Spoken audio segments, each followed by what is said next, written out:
Hello students, आप लोग कैसे हैं? उम्मीद करता हूँ कि आप लोग अच्छे से होंगे। आप लोगों की स्टडी बहुत अच्छे से चल रही होगी बीपीएससी मुख्य परीक्षा के लिए। और स्टूडेंट्स, हम एंथ्रोपोलॉजी को मैं यहाँ पढ़ा रहा हूँ आप लोगों को। और विगत जो एग्जाम रिजल्ट आया है बीपीएससी मुख्य परीक्षा का, तो हम देखते हैं कि बीपीएससी मुख्य परीक्षाओं के में एंथ्रोपोलॉजी जो है एक अच्छा ऑप्शनल विषय के रूप में स्थापित हुआ है, ठीक है? और एक पॉपुलर सब्जेक्ट के रूप में है। तो हम बात करते हैं यहाँ पर बार-बार हम डिस्कस कर रहे हैं मानव विज्ञान विषय को लेकर, और इसमें किसी प्रकार का डाउट नहीं है कि मानव विज्ञान जो है, वह बीपीएससी मुख्य परीक्षा में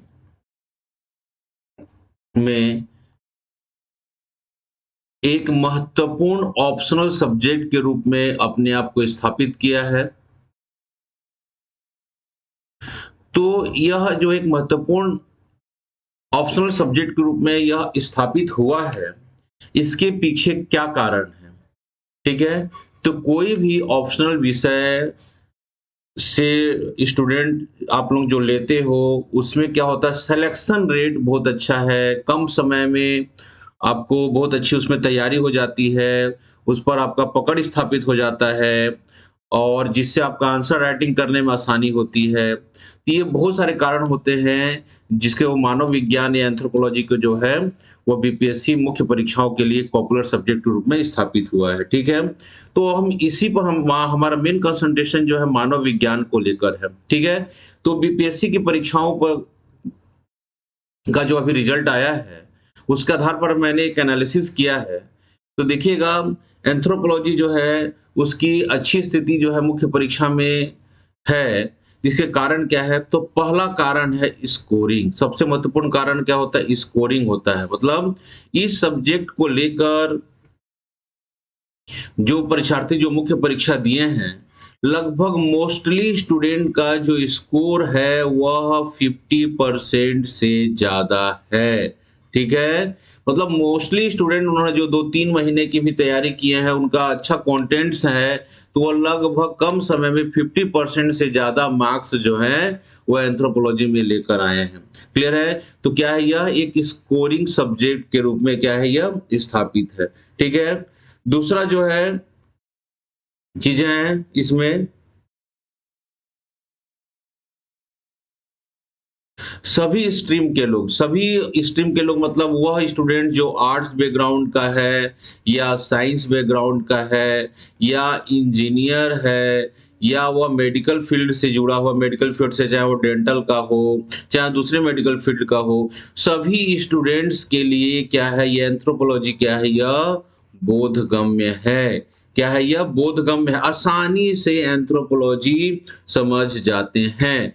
तीसरा जो महत्वपूर्ण विषय मैं आपको टॉपिक पर चर्चा कर रहा हूँ, वो है क्या है, यह इसमें जो मुख्य परीक्षाओं में जो क्वेश्चन पूछे जा रहे हैं, वह डायरेक्ट क्वेश्चंस होते हैं। क्या होते हैं इसमें? डायरेक्ट क्वेश्चंस होते हैं। किसी प्रकार का ट्विस्टेड या घुमावदारी इसमें क्वेश्चन नहीं होता है, जिससे क्या होता है, परीक्षार्थी जो है उसको समझने में, क्वेश्चंस को समझने में आसानी होती है, क्वेश्चन को आसानी से वह समझ जाता है, जिससे वह अपना उत्तर जो है, वह आराम से जो पूछा जा रहा है, उस दिशा में अपने उत्तर का क्या करता है, वह प्रस्तुतिकरण करने में सक्षम हो जाता है। क्लियर चीज़ है ये?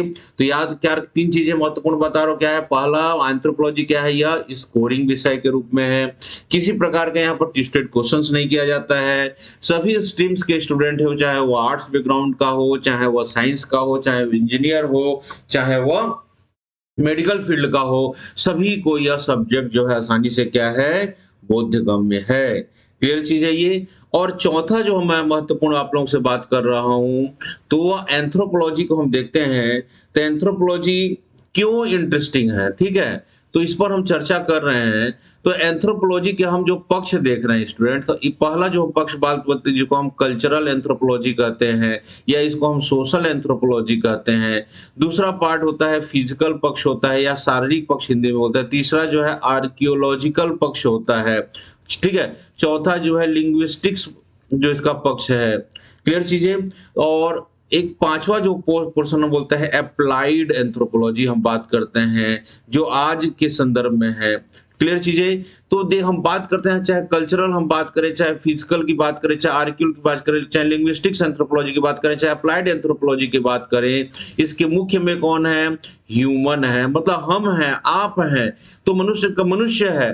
तो मनुष्य के बारे में यह सब्जेक्ट जो क्या है वो अपना कंसंट्रेशन करता है, अपना कंसर्न कर रहा है और हमको मनुष्य के बारे में ही पढ़ना है, अपने बारे में पढ़ना है, हमारी संस्कृति के बारे में पढ़ना है, हमारे सामाजिक पक्ष को पढ़ना है, हमारे फिजिकल पक्ष को पढ़ना है, हमारे आर्कियोलॉजिकल पक्ष को पढ़ना है, हमारे भाषाई पक्ष को पढ़ना है, हमारे अप्लाइड पक्ष को पढ़ना है। इसलिए यह क्या है? एक इंटरेस्टिंग विषय के रूप में स्थापित है। इस विषय को पढ़ने में सबको अपना रुचि बना होता है। तो ऑप्शनल विषय चुनने का एक और कारण होता है कि वह विषय क्या होना चाहिए? रुचिकर होना चाहिए। तो रुचिकर विषय होना चाहिए। तो मानव विज्ञान जो है क्या है? यह एक रुचिकर विषय है जो सभी स्ट्रीम्स के बच्चे जो है इसको आसानी से क्या कर सकते हैं? पढ़ सकते हैं। क्लियर चीज है ये। और छठवां जो है कि आपके परीक्षाओं में हम बीपीएससी की बात करते हैं, बीपीएससी का जो रिजल्ट आया है उसकी परीक्षाओं में मेरा एनालिसिस है जितने भी स्टूडेंट्स लगभग मानव विज्ञान विषय को लेकर उन्होंने अपना मेंस दिया है, लगभग सभी का स्कोर जो है 50% से ज्यादा आ रहे हैं। ठीक है, 170, 175, ठीक है, 160, यह जो है सिलेक्शन मार्क्स जो है वह कहलाता है। तो ये लगभग मोस्टली स्टूडेंट के मार्क्स जो है इसके आसपास ही आ रहा है। तो यह एक अच्छा क्या है? यह एक अच्छा जो है स्कोरिंग ऑप्शनल सब्जेक्ट के रूप में अपने को स्थापित करता है। क्लियर है? और किया है, इसलिए बेझिझक होकर क्या करें? आप मानव विज्ञान विषय लेकर क्या करें? मुख्य परीक्षाओं की तैयारी करें। ठीक है, मानव विज्ञान विषय के साथ है 3 महत्वपूर्ण बातें याद रखिएगा कि जब भी हम आंसर राइटिंग करते हैं या लेते हैं तो उसका कंटेंट्स क्या होना चाहिए? सही होना चाहिए, उपयुक्त होना चाहिए, तभी आपको आंसर राइटिंग करते बनता है और आप अच्छा नंबर पा सकते हैं। ठीक है, तो कंटेंट सही होना चाहिए। दूसरा है इतने कम समय में लगभग 3 मंथ में इसकी तैयारी हो जाती है। तो 3 मंथ में तैयारी करने के लिए क्या होना चाहिए? आपका मेंटर जो है वह आप अच्छा होना चाहिए। आपका जो आप जिससे गाइडेंस ले रहे हो वो बहुत अच्छा होना चाहिए। उसका सब्जेक्ट पर क्या होना चाहिए? कमांड होना चाहिए और वह अकॉर्डिंग टू आपके एग्जाम, आप देखिए नॉलेज लेवल अलग हो जाता है। अकॉर्डिंग टू आपके एग्जाम के वह डिमांड को समझता हो और उसके अकॉर्डिंग जो अगर तैयारी आप करते हैं उसके मार्गदर्शन में, तो नो डाउट आप मानव विज्ञान में बहुत अच्छा स्कोर कर सकते हो। तो 3 मंथ में क्या हो जाता है? यह विषय तैयार हो जाएगा। क्लियर चीजें। और क्या करना है? राइटिंग प्रैक्टिस करना है। ठीक है, क्वेश्चंस लिखने का जो है, आंसर लिखने का जो है क्या करना है? राइटिंग प्रैक्टिस करना है।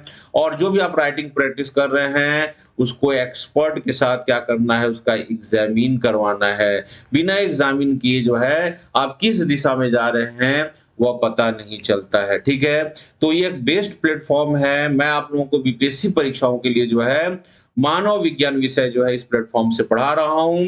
और बिल्कुल आप बेझिझक अगर जिन बच्चों को अपना सपना जो है डिप्टी कलेक्टर डीएसपी के रूप में देखना चाहते हैं और उन्होंने ऑप्शनल अपना तय नहीं किया है या ऑप्शनल के प्रति उनका जो है अभी भी संशय की स्थिति बनी हुई है या उनको लग रहा है कि हम 3-4 महीने में हम नहीं कर सकते, तो आप मानव विज्ञान विषय को लेकर डेफिनेटली तैयारी कीजिए। डेफिनेटली आप जो है लगभग 120 से 130 दिन के भीतर जो है आप मानव विज्ञान में 50% से ज्यादा मार्क्स अपने बीपीएससी की मुख्य परीक्षा में कवर कर सकते हैं। बशर्ते होना चाहिए कि आप अपने लक्ष्य के प्रति क्या हो? सजग हो और ईमानदारी पूर्वक आपका प्रयास होना चाहिए। क्लियर चीज है ये? ठीक।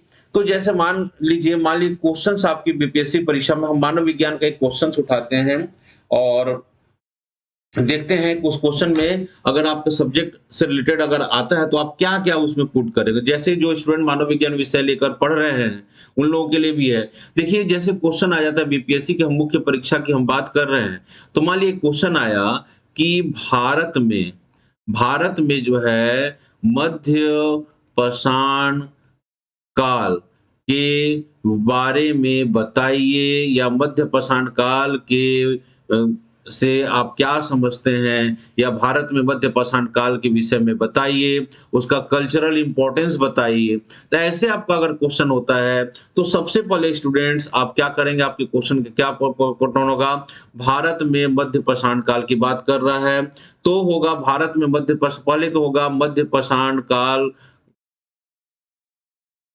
का जो भारत में मध्य पाषाण काल को सबसे पहले सबसे पहले जो है पॉइंट आउट किया गया है, खोजा गया है और जहाँ से हमको मध्य पाषाण काल की संस्कृति की जानकारी होती है, उसके विषय में सबसे पहले बताना है, ठीक है? तो भारत में मध्य पाषाण काल को खोज या प्रकाश में लाने का श्रेय किसका था, उसको हमको सबसे पहले बताना है, ठीक है? उन चीज़ों को हमको डिस्कस करना है, क्लियर चीज़ है ये। और उसके बाद जो है आप 9 से 10 पॉइंट में जितना भी पॉइंट्स बनता है, तो मध्य पाषाण काल का एक साइलेंट जो फीचर्स है, आप उसको सबसे पहले क्या करोगे, डिस्कस करेंगे, ठीक है? तो सबसे पहले क्या करेंगे, भारत में मध्य पाषाण काल को जो पॉइंट आउट किया गया, ठीक है? कि मध्य पाषाण काल में रखा गया, उसके बारे में बताएँगे। फिर उसके 9 से 10 पॉइंट जो है एकदम साइलेंट फीचर मध्य पाषाण काल के, तो क्या बताएँगे साइलेंट फीचर में, जैसे मध्य पाषाण काल जो है, क्या है यह? मध्य पाषाण काल जो है, यह पोस्ट प्लेस्टोसीन कल्चर है। फर्स्ट जो है, यह पोस्ट प्लेस्टोसीन युग का जो है, क्या है यह? संस्कृति है। या इसको हम बोल सकते हैं पहला जो है, यह होलोसीन युग की क्या है, यह संस्कृति है। क्लियर है चीजें? तो ये बिल्कुल आप पॉइंट आउट करेंगे। क्या है? पहला क्या हो जाएगा, यह फर्स्ट पोस्ट प्लेस्टोसीन युग की क्या है, कल्चर संस्कृति है, ठीक है? इसे प्री नियोलिथिक कल्चर के नाम से भी जाना जाता है। प्री नियोलिथिक कल्चर के नाम से जाना जाता है। क्लियर चीजें? इसको आप जरूर देंगे, ठीक है? तीसरा जो है, इसका नाम जो है मेसोलिथिक को माइक्रोलिथिक कल्चर भी कहा जाता है। क्यों? क्योंकि यहाँ पर जो पत्थरों के औजार का प्रयोग किया था, उनका क्या था, साइज क्या था, छोटा हो गया, इसलिए इसको माइक्रोलिथिक कल्चर भी कहा जाता है। इसको भी आप जरूर पॉइंट में मेंशन करेंगे। तो जो मेन फीचर्स हैं, आप उसको 7 या 8 पॉइंट जो भी आपके पॉइंट्स बन रहे हैं, 10 पॉइंट्स में आप क्या कर सकते हैं, इसको कर सकते हो। क्लियर चीज है ये? एसोसिएटेड जो मैन था, इसके संदर्भ में लिख सकते हैं, तो यह कल्चर क्या थी, यह होमो सेपियंस की कल्चर थी। क्या थी यह? होमो सेपियंस की कल्चर थी। क्लियर चीज है? होमो सेपियंस की कल्चर जो है अपर पैलेयोलिथिक से ही स्टार्ट हो जाता है, तो होमो सेपियंस था। क्लियर चीज है ये? आप इसको भी बता सकते हैं, ठीक?